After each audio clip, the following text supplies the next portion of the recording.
वन्देऽहं श्रीगुरुं श्रीमत्पद्मकमलं श्रीगुरून् वैष्णवांश्च श्रीरूपं साग्रजातं सहगण रघुनाथान्वितं तं सजीवं सावधूतं सावधूतं परिजनसहितं कृष्णचैतन्यदेवं श्रीराधा कृष्णपादान् सहगण ललिता श्रीविशाखान्वितांश्च पूर्वे गौरचन्द्राय राधिकाय तदालये कृष्णाय कृष्णभक्ताय तद्भक्ताय नमो नमः।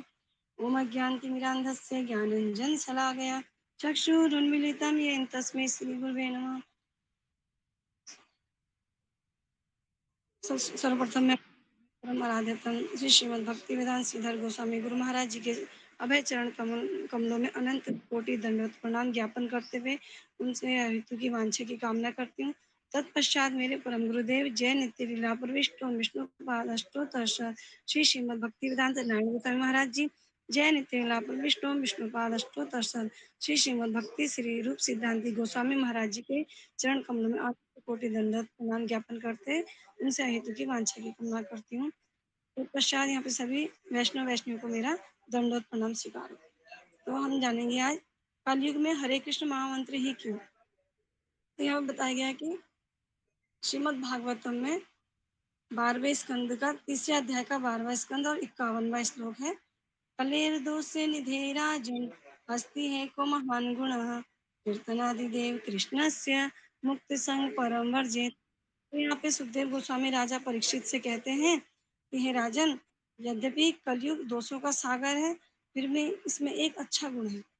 जो केवल हरे कृष्ण महामंत्र का जाप करता है, वह व्यक्ति भौतिक बंधन से मुक्त होकर मेरे परम धाम को प्राप्त करता है। तो यहाँ पे बताया गया कि हमारे भक्ति विनोद ठाकुर जी भी कहते हैं कि जिस दिन घर में संत आते हैं, तो घर में क्या होता है, कीर्तन हो, हरिनाम हो। कहते हैं जे दिन ग्रहे भजन देखी ग्रहते गोलोक भाय। जिस घर में कीर्तन हो वह वृंदावन हो जाता है। कहते हैं मंगल भवन अमंगल हारी। तो भगवान के नाम से सारे अमंगल खत्म हो जाते हैं। एक समय एक संत किसी गांव में आ रहे थे, तो देखा गांव में पहुंचते ही देखा कि एक बहुत बड़ा राक्षस उसी गांव से जा रहा था। तो संत पूछते हैं कहाँ जा रहे हो।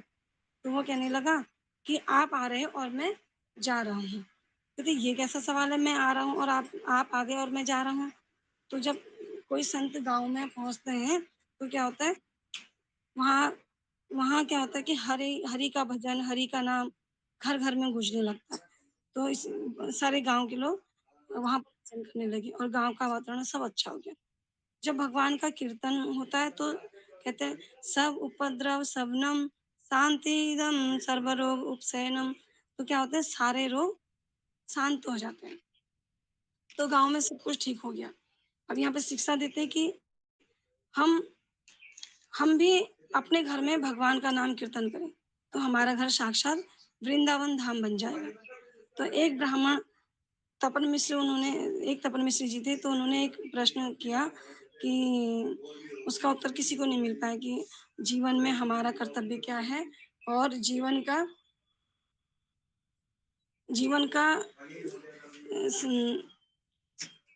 हम जीवन में हमारा कर्तव्य क्या है, जीवन का लक्ष्य क्या है और हमें क्या करना चाहिए, साध्य क्या और साधन क्या है। तो इसका कोई भी उत्तर सही से नहीं दे पा रहे थे। तो क्या था, ज्ञान योग, ध्यान योग, मतलब कई प्रकार की सभी चीज़ करके देख लिया तो उसका उत्तर कोई नहीं दे पाया। फिर वो भगवान के शरणागत हो जाते। फिर बोला प्रभु इसका उत्तर कौन हमें सही दे सकता है?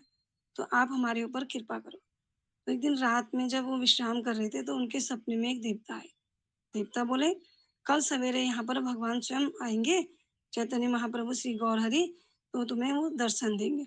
तो उनसे इन प्रश्नों को पूछना, तो वो सारे उत्तर आपको ठीक-ठीक प्रकार से दे देंगे। तो सचमुच देखा वहाँ पर महाप्रभु पहुँच गए। फिर वो बोला प्रभु रात को मुझे देवता ने मुझे बताया कि आप आने वाले हैं। तो एक प्रश्न का उत्तर मैंने सबको बताया, किसी ने भी उसका सही से जवाब नहीं दिया। तो आप कृपा करके हमें बताएँ क्या करना चाहिए? हमारे जीवन का लक्ष्य क्या है? महाप्रभु ने कहा एक ही काम करना और एक ही लक्ष्य है। करना क्या है? 4 युग है। सतयुग, त्रेता, द्वापर और कलयुग। इन चारों में 4 धर्म हैं। जैसे सतयुग में बताया गया है ध्यान करने से, त्रेता युग में यज्ञ करने से, द्वापर युग में भगवान का पूजन अर्चन करने से जो फल प्राप्त होता था वह कलयुग में केवल हरे कृष्ण महामंत्र से प्राप्त होता है। कलयुग का एक ही साधक मंत्र है, हरे कृष्ण, कृष्ण कृष्ण, हरे हरे, हरे राम, राम राम, हरे हरे। तो केवल कलयुग क्या है? कलयुग केवल नाम आधारा, सुमिरि सुमिरि नर उतरहि पारा। तो कलयुग में भगवान का नाम कीर्तन करना चाहिए। गुरुदेव बताते हैं हमारे संप्रदाय में एक संत हुए जिनका नाम सनातन गोस्वामी था। एक समय काशी विश्वनाथ में एक गरीब ब्राह्मण था। वह गरीब ब्राह्मण शंकर जी की उपासना करता था और उसके बाद शंकर जी क्या हुए उनसे प्रसन्न हो गए। तो उसको बोले कि कुछ वर माँग मतलब कोई वर माँगो। तो प्रभु घर में एक बेटी कुँवारी है, अभी वो मतलब साधारण घर के थे, उनके पास पैसा नहीं था। तो उसने कहा कि मेरे ऊपर कृपा करो, कुछ पैसा हो जाए, तो बेटी की शादी हो जाए, हम बेटी की शादी करा देंगे। तो अब क्या था कि और एक प्रश्न है कि जगत में जिसको जितना मिल जाए, कोई तृप्ति नहीं होता, इसलिए कहते हैं कि राजा कहे महाराज सुखी, महाराज कहे सुख इंद्र को भारी, इंद्र कहे सुख चतुरानन को, चतुरानन कहे सुख विष्णु को भारी। तुलसीदास विचार करे हरि भजन बिना सब दुख बेकारी। तो इस जगत में कितना भी बड़ा पैसे वाला क्यों ना हो, उनसे पूछो कि तुम तृप्त हो गए? तो कहते हैं कि यार सॉरी फिर वो कहते हैं कि वो अपने से ऊपर वाले को देखकर कहता है कि अगर उसके बराबर भी मेरे पास पैसा हो जाता कितना अच्छा था। मतलब इस जगत में इच्छाएँ बढ़ती जाती हैं। अपने से नीचे वाले को कोई नहीं देखता, अपने से ऊपर वाले को सब देखते हैं कि उसके पास ज़्यादा पैसा है तो मेरे पास भी हो जाए। अब इस जगत में क्या है, सभी इसी प्रकार हैं। अगर अंबानी से भी पूछोगे ना, तो वो ये सोचता होगा कि पृथ्वी में सबसे बड़ा धनवान मैं ही बनूँ। तो जगत में कोई भी तृप्त नहीं होता। इसका नाम क्या है? कमाई। कमाई, कमाई मतलब कम आए और ज़्यादा आनी चाहिए। ये मन बड़ा खराब है, तो ये कभी तृप्त नहीं होता। इसलिए उन्होंने प्रश्न किया कि इस जगत में ऐसा क्या है जिससे मन तृप्त हो जाए? तो उन्होंने कहा तुम एक काम करो, वृंदावन चले जाओ, वहाँ यमुना किनारे एक संत रहते हैं, जिनका नाम सनातन गोस्वामी है। तो ब्रज में इन्हें बड़े बाबा कहते थे, तो इनकी बहुत साधन भक्ति थी। ये पहले क्या थे? प्राइम मिनिस्टर थे।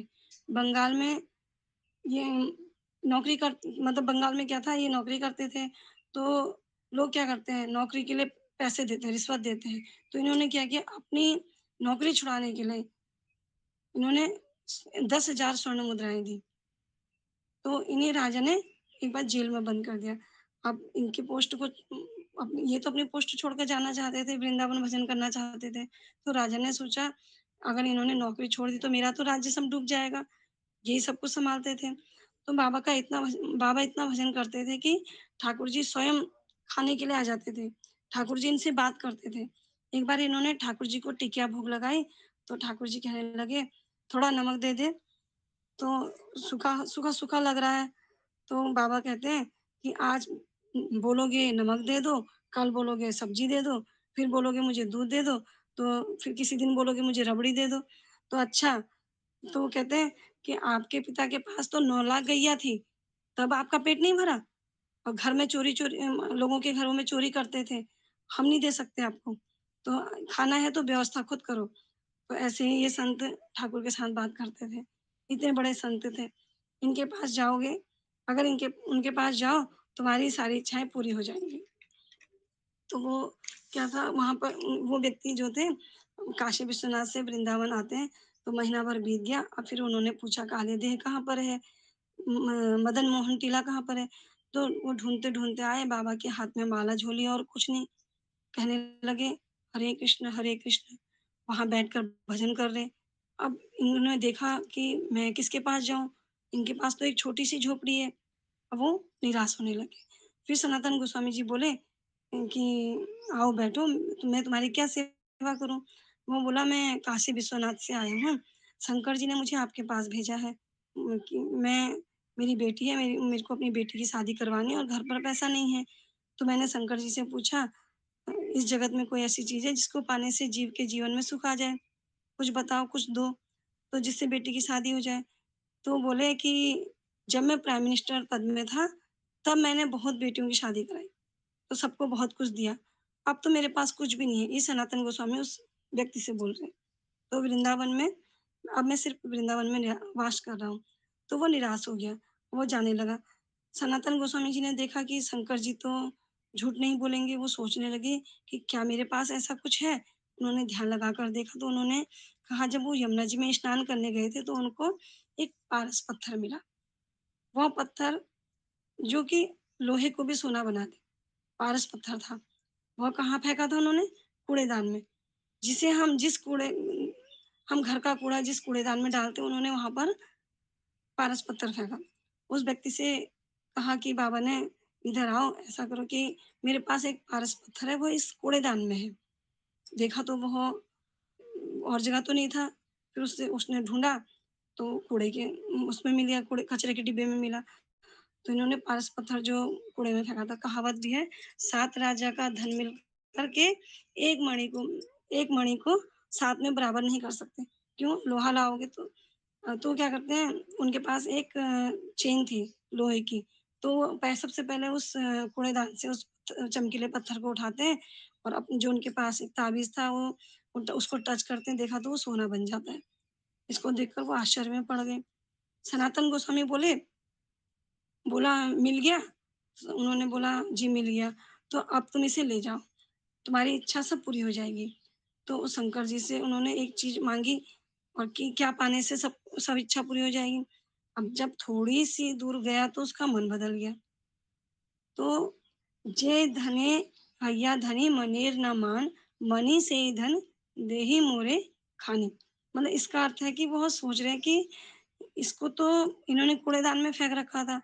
हम तो कूड़ेदान में कचरा फेंक देते हैं और इन्होंने इसे कूड़ेदान में डाला था। मुझे लगता है इनके पास और कुछ कीमती चीज़ है। तो वो क्या करता है फिर वापस आ जाता है, उनके चरणों में प्रणाम करता है, बोला बाबा एक प्रश्न करूँ? सनातन गोस्वामी बोले बताओ। उसने कहा आपके पास कौन-सा धन है जो मैं धनी होकर इस धन को आपने कूड़ेदान में फेंक दिया था। कृपा करके थोड़ा बहुत धन मुझे भी दे दोगे? तो गोस्वामी जी बातें बोले, तुम सही-सही बोल रहे हो? उसने कहा, हाँ, हाँ, मैं सही बोल रहा हूँ। तो सनातन गोस्वामी जी ने कहा, इसको पहले जो तुम्हारे पास है पारस पत्थर, इसको क्या करो, यमुना जी में फेंक कर आओ। फिर वो धन क्या करते हैं, अब उसको तो विश्वास हो गया कि कुछ ना कुछ है, तो क्या करता है कि उसे यमुना जी में फेंक देता है।